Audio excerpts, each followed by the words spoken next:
Hey everyone, welcome back to our channel. If you're new here, don't forget to hit that subscribe button and give this video a thumbs up. Your support helps us keep sharing more amazing true stories that touch hearts. In today's video, I'm going to share a story that started on a quiet, ordinary night, but turned into one of the most emotional and eye-opening moments of my life as a parent. It's a story about fear, honesty, and the powerful bond between a mother and her son. So sit back, grab something warm to drink, and listen closely, because sometimes, the most important conversations happen when we least expect them. It was just past midnight when I woke up. Not because of a sound, but because of a feeling. You know that strange, instinctive pull that wakes you in the middle of the night? That quiet sense that something's different, even though the world outside is still. The house was silent. No hum of the TV downstairs, no passing cars, no wind brushing against the windows. Just stillness.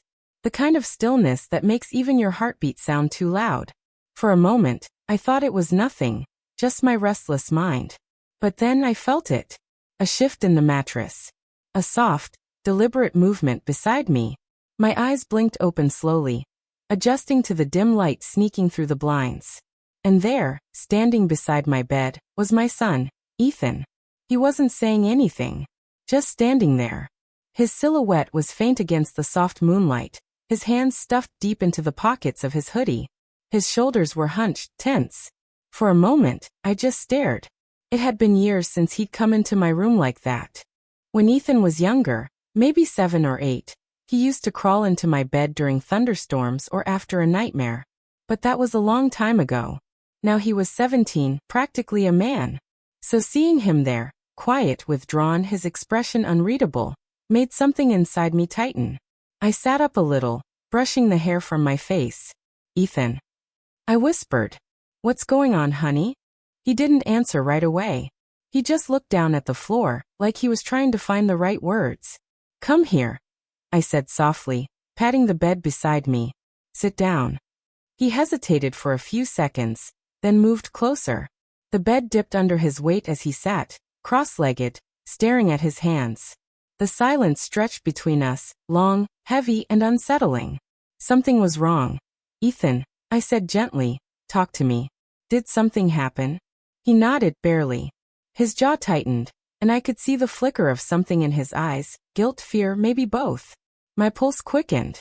"Are you sick? Did someone hurt you?" The second I said the word hurt, he flinched. Not much, just a small, involuntary reaction, but enough to make my heart drop. I reached out and put a hand on his back. "Hey, whatever it is, you can tell me. I'm right here, okay?" He took a shaky breath, and when he finally spoke, his voice was so quiet I almost missed it. "I messed up, Mom." The words hit me like a cold wave. "Messed up how?" I asked carefully. He didn't answer. Instead, he reached into the pocket of his hoodie and pulled out a slightly crumpled envelope. His fingers trembled as he handed it to me. Inside, there were a few photographs and a folded piece of paper. I unfolded one photo, and my breath caught in my throat. It was Ethan, standing in what looked like a garage. 2 other boys were there too, faces unfamiliar. The scene was messy, empty soda cans, tools scattered, the kind of chaos that only teenage boys create. But the real problem wasn't the mess. It was the moment frozen in that picture. It was a fight. In one photo, 2 boys were pushing each other, anger on their faces. In another, Ethan was caught between them, trying to hold one back. And then the last photo, Ethan on the ground, nose bleeding, one hand braced against the floor. My stomach twisted. "Ethan," I whispered, What is this?" He rubbed his face with a trembling hand. "I didn't want to go. Tyler invited me. I thought it was just going to be us, hanging out, watching a game or something. I didn't know those other guys would be there. I didn't know it would turn into that." I looked back at the photos. "Why didn't you call me?" He sighed, his voice breaking. "I panicked. If I left, they'd say I was scared. I didn't want them to think I was weak. And then," he paused, his throat tightening. "Then everything went bad." He stared down at his hands as he spoke. "Jacob started talking trash about Tyler's sister. Tyler snapped. I tried to stop them, but they wouldn't listen. Then Jacob shoved Tyler, and Tyler swung at him. I grabbed Tyler's arm to pull him back, And Jacob thought I was taking sides. He pushed me, I fell, and then it just got worse. They started yelling and someone, Trevor, I think, took pictures. He swallowed hard. Trevor posted a few of them on Snapchat, but deleted them later. Then he texted me, saying if I told anyone what really happened, he'd send them to the school, and to you. My blood ran cold. Why? I asked, my voice shaking. He said he'd make it look like I was part of it. That I started it. That I'd get suspended or kicked off the team. Ethan's voice cracked. I didn't want to disappoint you, Mom. My heart broke right there. He wasn't just scared. He was ashamed. I pulled him into a hug, my hand running over his back the way I used to when he was little.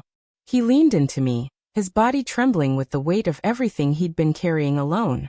Ethan, I said softly, you did the right thing coming to me. You hear me? The right thing. He sniffled, his voice muffled against my shoulder. I didn't even know if I should show you. I thought you'd be mad, or ashamed. Never, I said firmly, pulling back to look at him. You tried to stop something bad from happening. That's not weakness, that's courage. He took a long, shaky breath, like he'd been holding it for days. I want to talk to the school counselor tomorrow, he said quietly. But I didn't want to go alone. You won't, I told him. We'll go together. That night, after Ethan finally drifted off beside me, I couldn't sleep. I just lay there, staring at the ceiling, listening to the rhythm of his breathing. Calm now, peaceful in a way it hadn't been for days. My mind was racing. I thought about the photos, about the fear in his voice, about the world that sometimes feels too cruel for kids who just want to do the right thing. In that quiet, I made a promise to myself. No one, not a teacher, not a rumor, not another kid, would twist that story or make my son feel small for having a conscience. Tomorrow, I'd make calls. To the school, to the counselor, maybe even to Tyler's parents. Whatever it took. Because protecting Ethan wasn't just my job, it was my purpose. And as I looked at him sleeping, I felt something else too. Gratitude. Because no matter how scared he'd been, no matter how badly he thought he'd messed up, he still came to me. That trust, that fragile, precious thread between us, was still there. And that meant everything. The next morning, sunlight poured through the blinds, painting soft gold patterns across the sheets. Ethan stirred beside me, blinking against the light. For a second, he looked confused. Then his expression softened when he remembered where he was. Morning, I said with a small smile. Hey, he mumbled, voice rough from sleep. You still want to go see the counselor today? He hesitated, then nodded. Yeah, I think I need to. I squeezed his hand. Good. We'll face it together. Downstairs, as I made breakfast, I could see how tense he still was.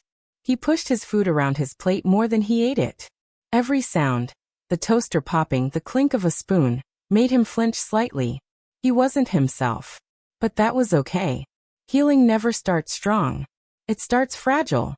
When we got to school, I could feel his nerves growing. The counselor's office was warm and welcoming, filled with motivational posters and soft light. Mrs. Parker, the counselor, greeted us with a kind smile. Ethan, she said gently, your mom told me you wanted to talk. Ethan looked at me for reassurance. I nodded and slowly, he began to tell her everything.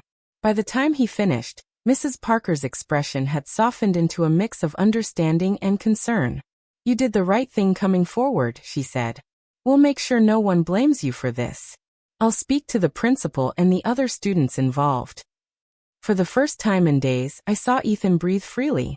His shoulders relaxed, the tension melting away just a little. Over the next week, the truth came out. Trevor was confronted about the photos. The school administration handled it with fairness. They verified Ethan's role and cleared him of any blame. The fight was documented, but so was Ethan's attempt to stop it. The photos that once felt like a threat became evidence of his decency. And when Ethan came home that afternoon, there was something different about him. He smiled, not a forced one, but real. How'd it go? I asked. He shrugged, but I could see the relief in his eyes. It's over. They talked to everyone. Trevor admitted he made it worse than it was. I hugged him, feeling the weight that had hung over our home finally start to lift. That night, as we sat on the couch watching a movie, I found myself glancing at him. Really looking.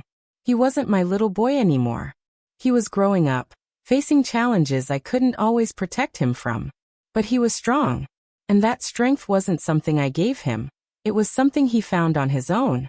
Parenting isn't about preventing every storm. It's about giving your child the courage to stand in the rain. And that night, when he came to me, scared, ashamed, and uncertain, he proved something powerful. Trust is built in the quiet moments. When you listen instead of judge. When you hug instead of scold. When you remind them that even when they think they've failed, they haven't lost you. So, if you're a parent watching this, or even a teenager who's made mistakes, remember this. It's never too late to tell the truth. It's never too late to ask for help. The strongest people aren't the ones who never fall. They're the ones who know when to reach out a hand. And if you've ever been scared to open up to someone you love, take a deep breath and do it. You might be surprised at how much love waits on the other side. If this story touched your heart, please give it a like, subscribe to our channel, and hit the notification bell so you never miss our next upload. Your support means the world to us and helps us share more powerful, true stories like this one. Thanks for watching, and remember, sometimes the quietest nights bring the most unforgettable truths. Crescent Moon.